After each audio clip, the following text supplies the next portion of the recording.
Have you ever seen yourself where you shouldn't be? It sounds like a glitch in a bad dream, but for some it happens wide awake, on a street, in a store, in a reflection that moves when they don't. These are not just ghost stories. These are encounters with something that shouldn't exist, something that wears your face, mimics your voice, and sometimes takes your place. Tonight on Forbidden Chronicles, we unravel the terrifying mystery of doppelgängers, beings that look exactly like us but aren't. Theories range from alternate dimensions to demonic mimicry. But what happens when you meet one? What does it want? And what if you never make it back? Let's begin with a story that has haunted an entire town in rural Poland. In 1997, a young nurse named Emilia was walking home from the hospital where she worked the night shift. It was past 3 a.m., and the streets were empty. That's when she saw herself walking on the opposite side of the road, same white coat, same scarf, even the exact limp she'd developed from an old injury. They stopped at the same time. The other Emilia turned slowly, smiled, and waved. Emilia was frozen in place. As the double turned and walked into a side alley, Emilia, shaking, ran after her. The alley was empty, dead end, no doors, no one in sight. 2 days later, Emilia was found in her apartment, unresponsive, rocking back and forth. She never spoke again. Her medical records were sealed. Her family moved away.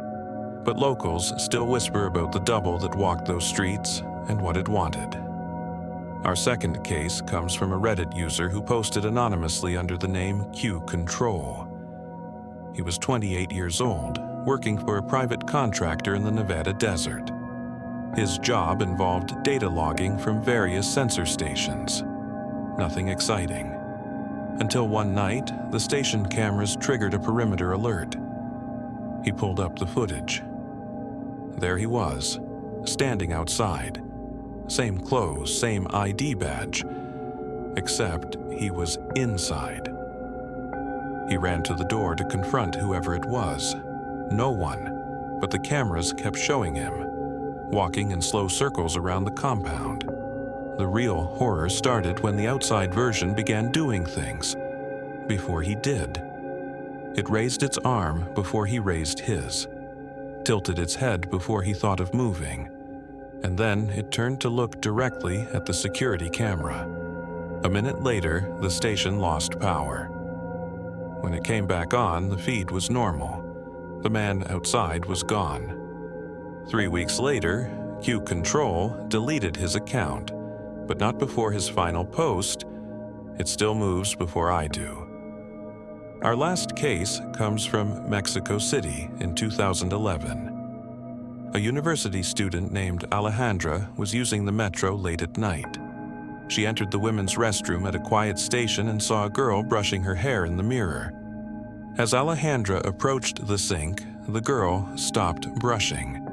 Then, slowly, the girl's reflection smiled. Only the reflection. Alejandra turned to look directly. No smile, just the girl brushing. She looked back at the mirror. The reflection still smiled, but now the girl's eyes were bleeding. Alejandra ran. She never took the metro again.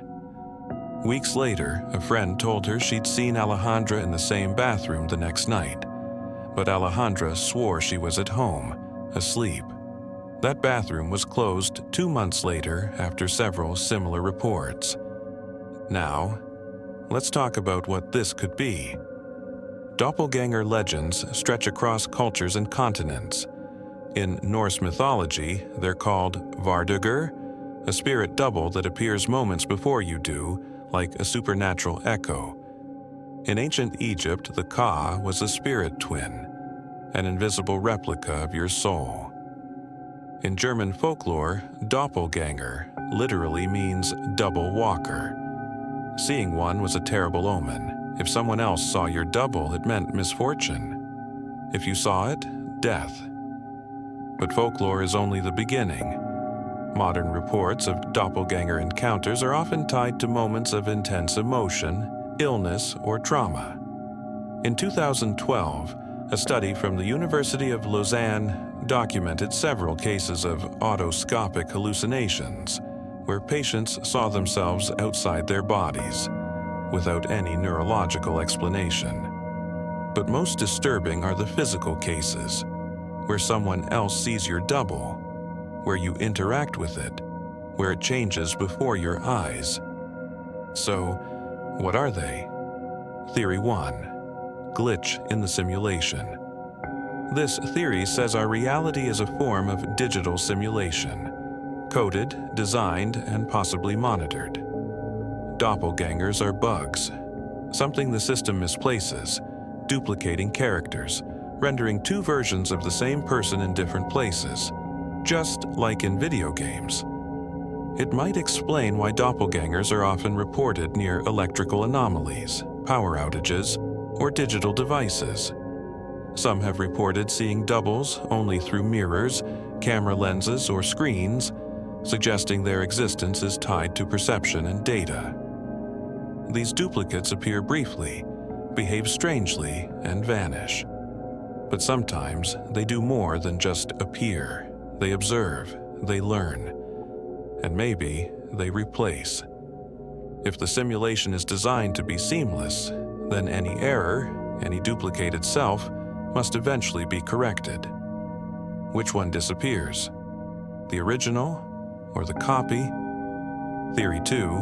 Interdimensional overlap.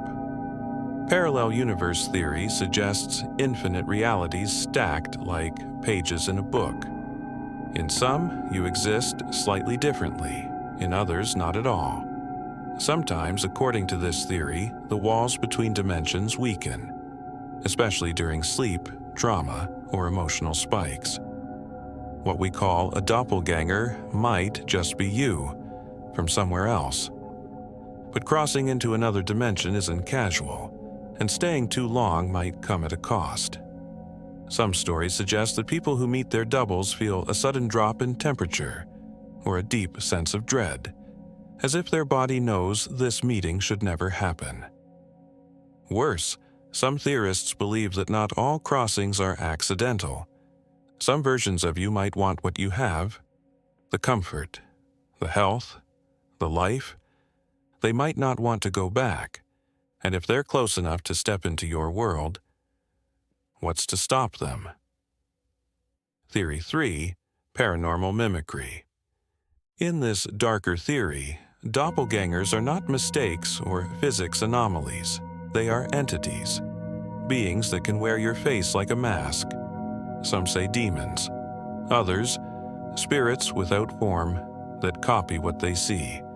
But all agree, they are not human. Certain ancient texts describe fetches, shadowy copies sent ahead of death. In some cultures, seeing your double is considered a supernatural countdown. In others, the double is a spirit parasite, one that shadows your life, waiting to step in when you're weakest. These entities mimic not just appearance, but habits, speech, even memories. Some believe they're drawn to trauma. Others say they only mimic the living to get closer, to be invited in. A few chilling reports mention people vanishing after such sightings. No struggle, no explanation, just gone. And sometimes, someone who looks like them continues on, subtly different.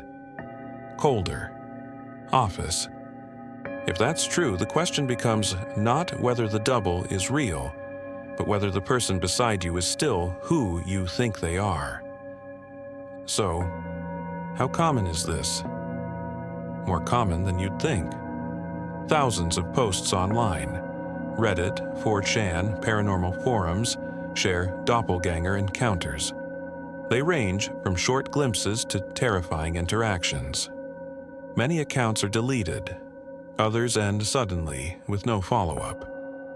Hospitals have reported cases where patients claim to see themselves in hallways. Security footage from malls, hotels, and even prisons have recorded individuals in two places at once, only to find no trace on playback.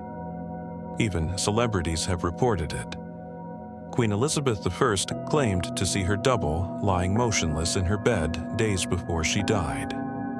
Abraham Lincoln reported seeing two versions of his face in a mirror, one pale as death.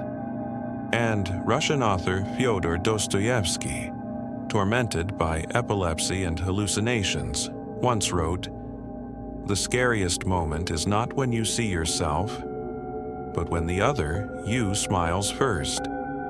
So, what should you do if you see your own double? The folklore is clear. Do not interact. Avoid eye contact. Do not speak to it. Do not follow it. And under no circumstances allow it into your home. Some say burning sage or reciting protective prayers can help. Others recommend salt lines, mirrors turned backwards, or iron tools. But truthfully, no one really knows. If you see someone who looks exactly like you, acts like you, but isn't you, get away, fast. And if someone else says they saw you in a place you've never been, double check, triple check. Then ask yourself, who or what was it really? In a world filled with mystery, doppelgängers stand apart. Because they force us to question not just reality, but identity. What if you're not the only you out there, and worse? What if the other one wants in? This has been Forbidden Chronicles. Follow for more stories they don't want you to hear, and always keep questioning everything.